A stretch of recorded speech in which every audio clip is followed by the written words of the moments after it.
Salut les geeks lumineux, ben voilà, je fais une petite vidéo en mode vlog improvisé et vous allez tout de suite découvrir avec quoi je filme. Je vous invite d'ores et déjà, bien entendu, à mettre un petit pouce, tout ça, à vous abonner si c'est pas déjà fait. Merci à tous ceux qui suivent les lives tous les jours, tout ça, c'est super cool. Le rythme va changer un peu, je pense que je vais arrêter d'en faire tous les jours parce que c'est épuisant, tout simplement, c'est épuisant, c'est beaucoup d'énergie, mine de rien, il y a de la préparation, il y a pas mal de préoccupations, de planification, de plein de choses. Voilà, c'est du boulot. Et je vais peut-être reprendre une activité normale, j'espère en tous les cas, dans quelques temps. Voilà. Et si vous avez des questions par rapport à ce que je vais vous raconter là, au sujet de cette nouvelle caméra, vous pouvez bien entendu le faire dans les commentaires. Attention, vous voyez le petit chiffre 4 hein, XT4. Hé hé hé.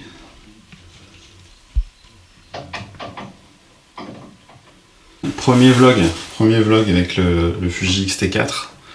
J'avais envie de vous dire un petit peu ce que j'en pense comme ça, sorti de la boîte. C'est mon premier vlog en mode X-T4 Eterna Bleach Bypass. Je vous raconte pas comment je kiffe. Ça fait des semaines et des semaines que je rêve de faire ça. J'ai juste le X-T4. Je suis dans mon jardin en mode déconfinement. Et j'ai mis le truc en mode ISO auto. Je suis ouvert à F4. Je suis en balance des blancs automatique.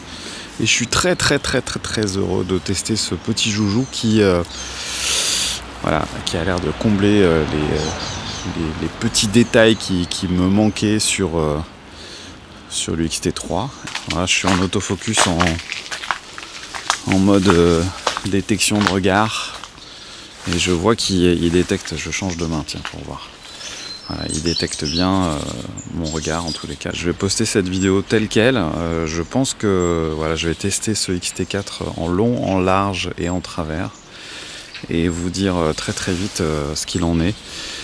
J'ai apprécié déjà je n'ai pas fait d'unboxing, mais j'ai apprécié déjà que malgré le fait qu'ils aient supprimé la prise jack pour le casque, faute de place parce que voilà, on avait ça sur l'XT2, ils ont rebalancé la prise pour le mini jack pour le casque sur le grip qui permet de rajouter une deuxième batterie. Du reste, c'est une toute nouvelle batterie, je vais tester son autonomie aussi.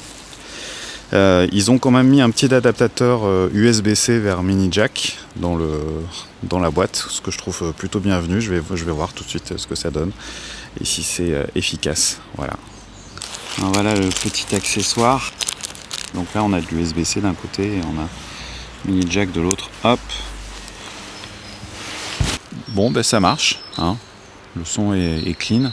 Et j'ai vu là en baladant dans les menus, il y a un truc qui m'a bien plu, qui est présent sur pas beaucoup de boîtiers. À ma connaissance, c'est des choses qu'on peut faire sur les GH Panasonic, mais on peut sélectionner l'impédance de l'entrée jack sur un niveau micro ou un niveau ligne.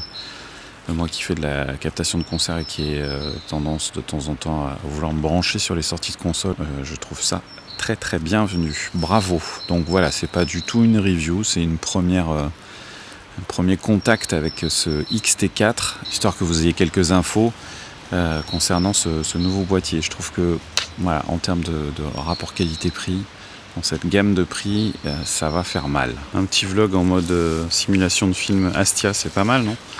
C'est sympa, ça a son charme. Je vais faire ça, je vais être le vlogueur noir et blanc maintenant. Ouais, c'est intéressant.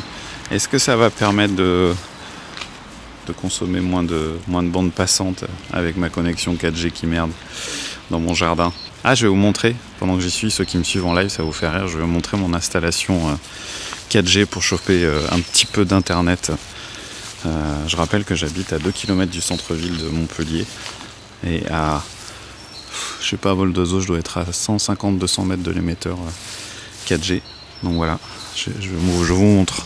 On voit pas bien là, je vais zoomer un peu. Voilà, donc là-haut j'ai un émetteur, là il y a du bambou, et après il y a un pied Avenger. Voilà mon install. Un flip screen, alors bien entendu, c'est pas aussi malin que ce qu'on a sur le S1H. Et forcément, là, quand il y a des câbles branchés, je peux plus trop orienter comme ça, mais ça reste utilisable en mode vlog, du coup. Ah, quand je me mets comme ça, là, je me vois, là. Là, je me vois. C'est pas mal le vlog en noir et blanc, je kiffe. Voilà.